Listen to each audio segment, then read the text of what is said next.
So, for almost 20 years, Nicole Kidman and Keith Urban were like Hollywood's unicorn couple.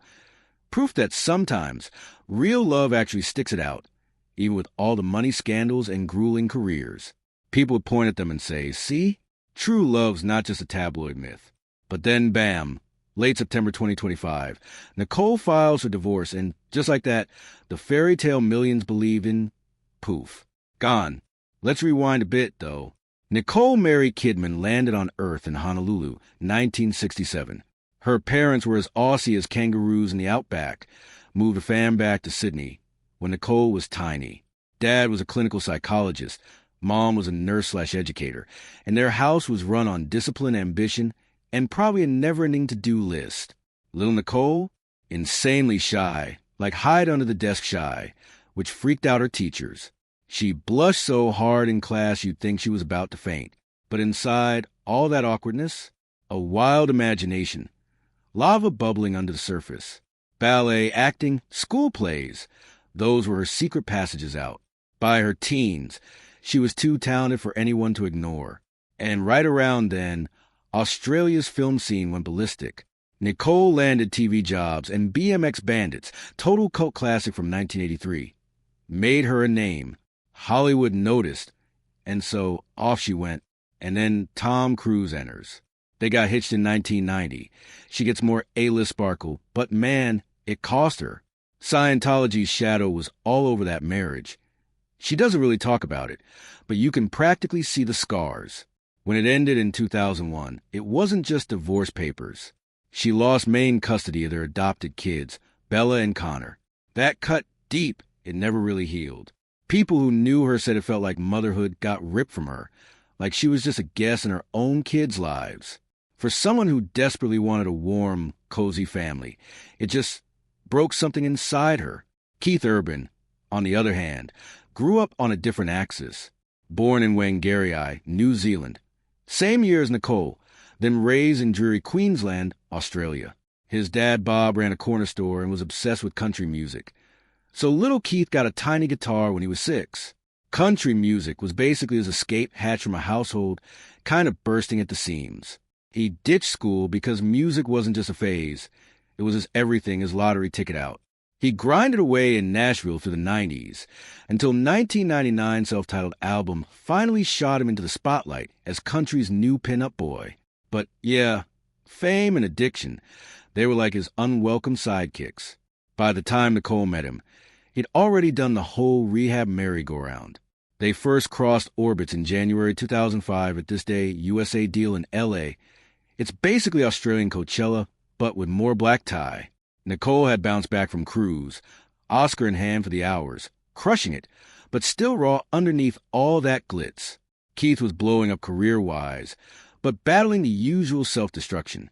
When they met, she thought he wasn't interested. He took her number, then ghosted her for months. Classic. When he finally called, though, sparks. By May they were pap fodder, and by the end of the year she was gushing about how he swept her off her feet. Fast forward. June 2006, they got married in Sydney, in this candlelit, heartbreakingly beautiful church, Nicole glowing in Balenciaga, Keith serenading her like a country prince. The world swooned. 2 shattered people finally found their happy ending, right? Not so fast. For months later, Keith's in rehab.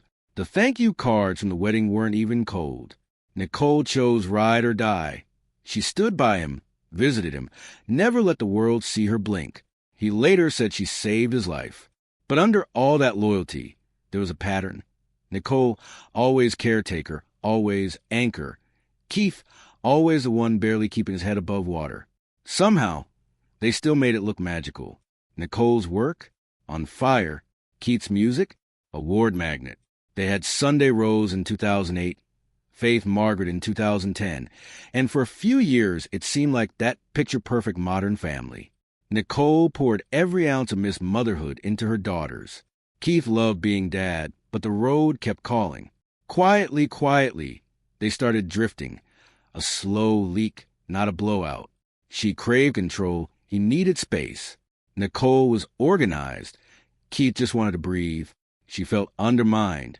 He felt boxed in. Neither wrong. just two planets with different orbits. By the mid-2010s, their red carpet poses looked, well, practiced, like hitting replay instead of live. By the 2020s, people were speculating harder. Separate lives under one roof, the gossip mill said. Nicole did premieres alone. Keith toured ringless. Interviews skirted around them as a couple. Nicole swore things were strong. Keith called her his everything. But honestly, it was starting to sound like they were reciting the lines, not actually living them. So when the divorce finally hit, it wasn't a bang, just a long, painful realization that holding on was just not the move anymore. Nicole, done being both wife and nurse. Keith, can't live up to being saved forever. She filed in Tennessee. Paperwork brief, the heartbreak knot. Nicole got main custody. Keith got joint say in decisions. No support money changing hands, which low-key confirmed their bank accounts have been separate for ages. Nicole was focused on the girls, not losing connection with her kids again. That's what mattered. Keith, as always, spoke through music. At a gig soon after, ringless, he sings "You'll Think of Me" and changes a lyric. "Take your unreasonable reasons." Oof. Drops the song to Fighter from his set list. Wipes those memories clean. He's in tears on stage, telling stories about his dad and old dreams, trying to ground himself again. It's raw and real, the exact opposite of those last few years with Nicole. She did what she always does when her world tilts. Puts up that shield, focused on her daughters, her work, her dignity. Paparazzi caught her with her girls. Face calm, walking tall even when her eyes said different. She showed up at a film festival without her ring, still poised, but definitely hurting. Honestly, this isn't some cheesy warning about love in Hollywood. It's messier than that. It's two broken people who found each other at the perfect time and the worst time, built this delicate, beautiful thing, kept patching cracks as long as they could, and finally, when holding on was hurting more than letting go, they just stopped. The fairy tale was real. So was the ending.